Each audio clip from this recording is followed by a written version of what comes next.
अस्सलाम वालेकुम, good morning, सुबह बखैर। मैं आपको my master cricket coach channel में खुश आमदीद कहता हूँ और उम्मीद करता हूँ कि आप खैरियत से होंगे और ख़ुश होंगे।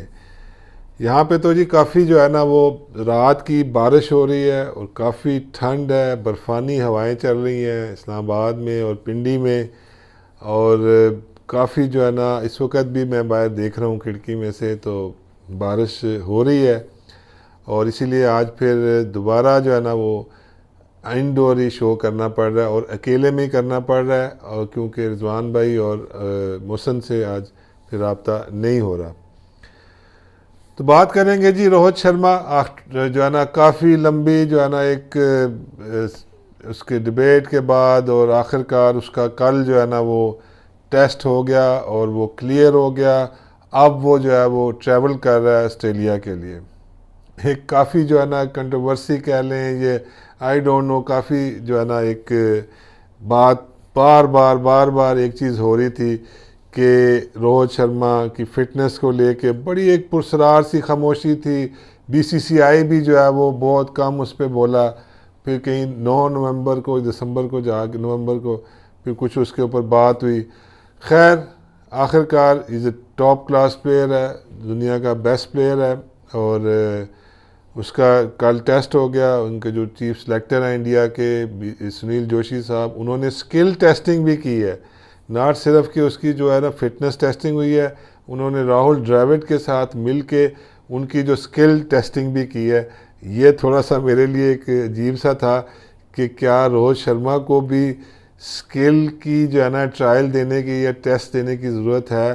क्या उसका skill already tested and tried है? खैर ये कोई भी किसी भी सिलेक्शन कमेटी की मर्ज़ी है, या उसकी प्रेजेंट फॉर्म को देखना चाह रहे थे, जो कि उन्होंने आईपीएल के बाद देख ली हुई है। और अब वो चार्टर्ड प्लेन के साथ जाएगा जी। रोहित शर्मा जाएंगे, दुबई जाएंगे, वहाँ से फिर वो सिडनी के लिए उनकी 13 तारीख की मेरा ख्याल है फ़्लाइट है, और वो फिर सिडनी जाएंगे। और फिर उनका जो ऑस्ट्रेलिया का क्वारंटाइन टाइम है वो आपको पता है कि वो 14 दिन का है। और 14 दिन की क्वारंटाइन के बाद फिर वो होपफुली कि क्रिसमस के बाद ही फिर वो टीम के साथ फिर इंटरेक्शन करेंगे, टीम के बबल में शायद जा सकेंगे। और मेलबोर्न में भी वो ज्वाइन कर सकते हैं अगर कोई फ़्लाइट्स का ना प्रॉब्लम हुआ। नहीं तो फिर रोहित शर्मा जो है वो आखिरी 2 टेस्ट मैचेस के लिए जो है वो अवेलेबल होगा, जो कि सिडनी में है और फिर ब्रिस्बेन में है। अब ये जो 2 टेस्ट मैच मिस हो गए हैं, इसमें किसकी गलती है, किसकी गलती जो है ना वो नहीं है, अब इसके ऊपर काफ़ी जो है ना डिबेट हो चुकी हुई है। अब इस पर मैं अब दोबारा आपसे क्या बात करूं। लेकिन एनी हाउ, अगर चीज़ों को, इस सारे मामले को अच्छी तरह हैंडल किया जाता तो मेरा ख्याल है कि जो रोहित शर्मा है वो ये चारों टेस्ट मैच खेल सकता था। खैर जिस तरह भी जिसने भी जो किया या जो हुआ, बैड लक कह लें। लेकिन एनी हाउ जो आखिरी 2 मैच रोहित शर्मा खेलेंगे जाके, last 2 test matches, definitely Indian की टीम को एक अच्छा बूस्ट मिलेगा, इंडियन की टीम में एक अच्छी इंक्लूजन होगी। और रोहित शर्मा की जो प्रेजेंस है दैट विल डेफिनेटली जो है ना वो परफॉर्मेंस पे भी अफेक्ट करेगी इंडियन क्रिकेट टीम की।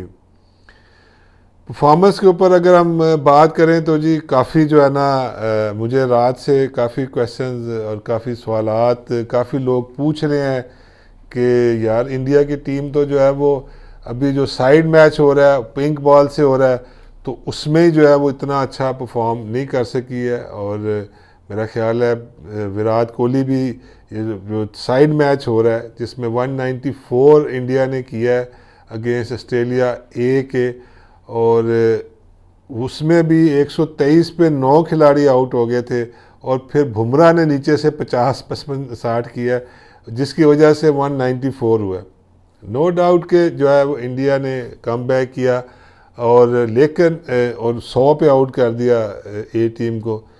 लेकिन बिलीव मी इससे कंसर्न है कि अब ये जो है ना बैटिंग जो है इनकी 3-4, शुभम गिल ने अच्छे 42 रन किए हैं, पृथ्वी शाह ने ऊपर से अच्छा किया है।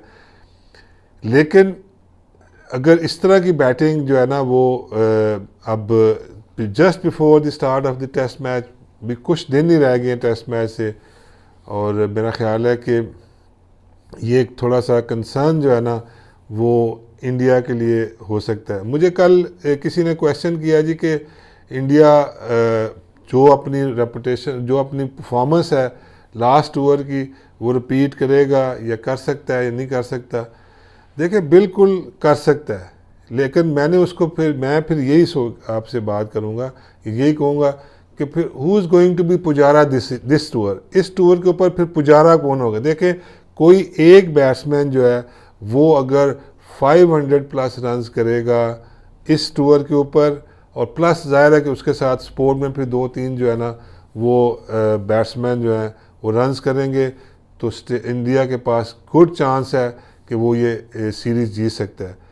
क्या पुजारा ही स्कोर करेगा इस सीरीज़ में कि नहीं करेगा, लेकिन पुजारा देखें पिछले 8-9 महीने से पुजारा और विहारी जो हैं ये दो ऐसे बैट्समैन हैं जो कि पिछले कोई क्रिकेट खेलते हुए नहीं आ रहे।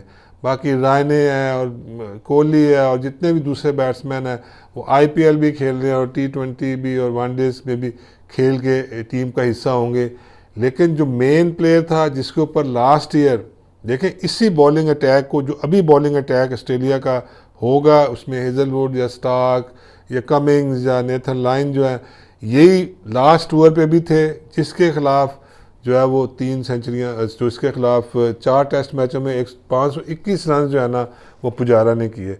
और इस जितनी बॉलिंग की यकीन करें कि उसने अकेले ने, पुजारा ने जो है वो एक एंड के ऊपर खड़े होके पता नहीं 1000 कितने बॉल मैं देख रहा था कि इसने खेले हैं जो है ना उस लास्ट ओवर के ऊपर, और मतलब एक चट्टान की तरह, एक रॉक की तरह उसने जो है ना वो रोल अदा किया। और बिल्कुल जो है ना बॉलर्स को कि जितने उनकी जो एक स्पेल्स थे उनको उसने, पुजारा ने लास्ट ईयर किल किया। अब इस साल who will be the Pujara, क्या पुजारा खुद भी वही परफॉर्मेंस रिपीट करेगा या फिर कोई नया पुजारा इस दफ़ा निकलेगा। रायने हो सकता है या बिहारी हो सकता है या आपका कोहली ने, क्योंकि अब एक टेस्ट मैच खेलना है, ज़ाहिर है कि वो तो नहीं हो सकता। तो इसके लिए देखें बॉलिंग के ऊपर जो इंडिया की जो बॉलिंग है इस पर मैं पहले भी बात कर चुका हूँ, उस पर मुझे कॉन्फिडेंस है कि वो 20 खिलाड़ी 5 दिन में आउट कर सकते हैं। 20 खिलाड़ी आउट करने हैं to win the test match, और इस बॉलिंग के अंदर कैपेसिटी इतनी है कि वो जो भी अभी बैटिंग भी देखें, ऑस्ट्रेलिया की भी बैटिंग थोड़ी सी वनरेबल होगी हुई है, लेकिन इंडियन जो बॉलिंग है वो तो 20 आउट कर सकती है। तो क्या इंडिया की जो बैटिंग है वो 400, 450, 500 रन, इतने रन देगी कि इंडियन बॉलिंग फिर एक अच्छी हैंडसम लीड लेके दे इंडिया को, और फिर सेकंड इनिंग में फिर जो भी टीम का कम्बिनेशन बनेगा या मैच की सूरत हाल बनेगी। तो इसके लिए देखें अब इंडियन जो है ना बैटिंग को बड़ी रिस्पॉन्सिबिलिटी के साथ खेलना पड़ेगा, और कप्तानी भी जो है ना पहला टेस्ट मैच जो है ना वो मेरा ख्याल है कि जीतना इंतहाई ज़रूरी। अगर इंडिया ने टेस्ट सीरीज़ जीतनी है तो पहला टेस्ट मैच जो है ना वो एडिलेड का वो जीतना बहुत ज़रूरी है।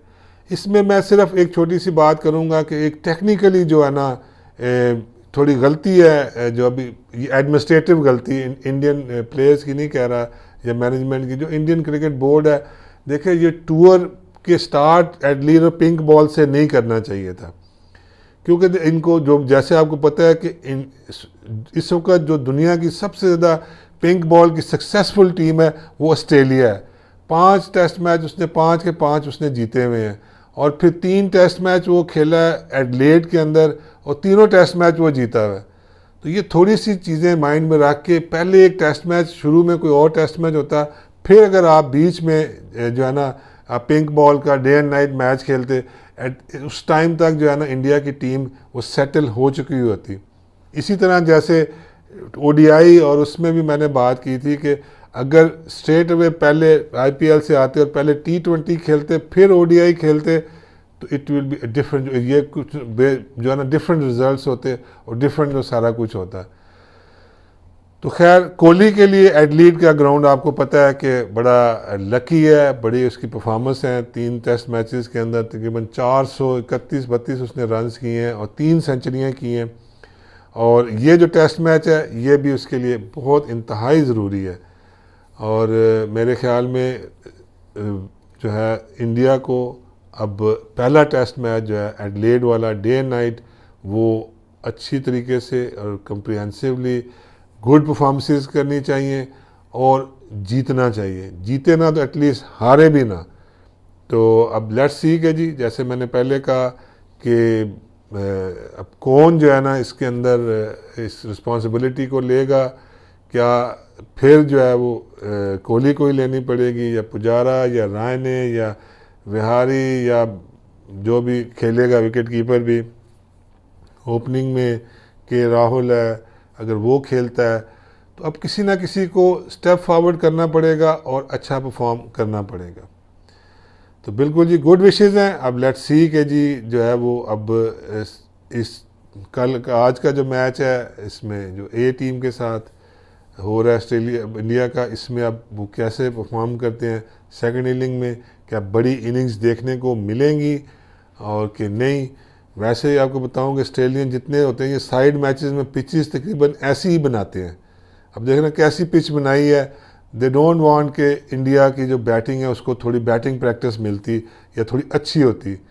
एडलीड की जो पिच है वो वैसे सूट करती है इंडिया को, मैं पहले भी कह चुका हूँ। लेकिन इंडिया को यहाँ पे अगर डे एंड नाइट ना होता, पिंक बॉल ना होता, फिर इंडिया के लिए बड़ा एक आइडियल स्टार्ट था एडलीड टेस्ट मैच के लिए। लेकिन लेट्स सी, प्रोफेशनल हैं सारे हैं, गुड फॉर्म में है, पीछे भी T20 सीरीज़ जीते हैं। और अब लेट्स सी के जी अब क्या करेंगे इस फर्स्ट टेस्ट में और कैसा टेस्ट सीरीज़ का आगाज़ करेंगे।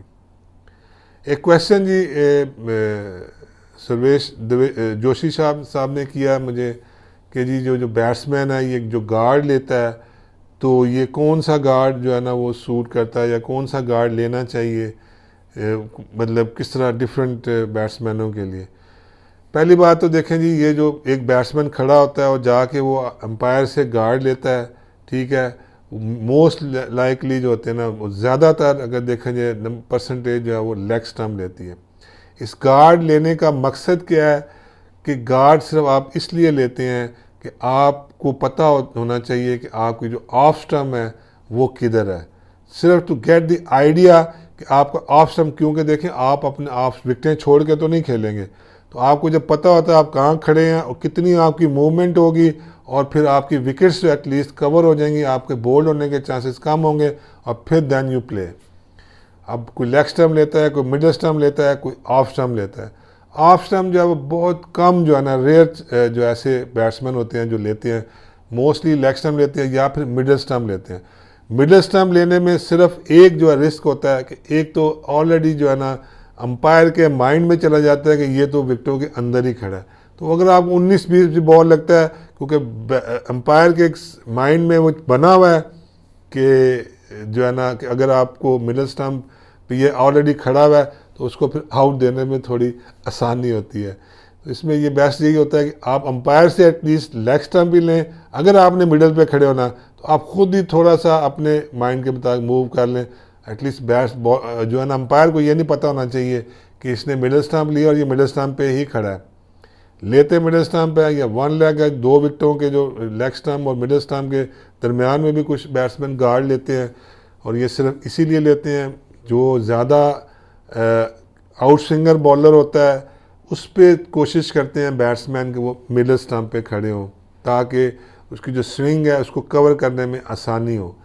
ज़्यादा जब इन स्विंग होता है तो इन स्विंगर बॉलर के लिए बैट्समैन कोशिश करता है कि वो लेग स्टंप जो है ना वो ले ताकि अंदर आती हुई बॉल को उसके पास टाइम हो कि वो उसको खेल सके। तो ये तो था जी जोशी साहब का जो क्वेश्चन था उसका आंसर।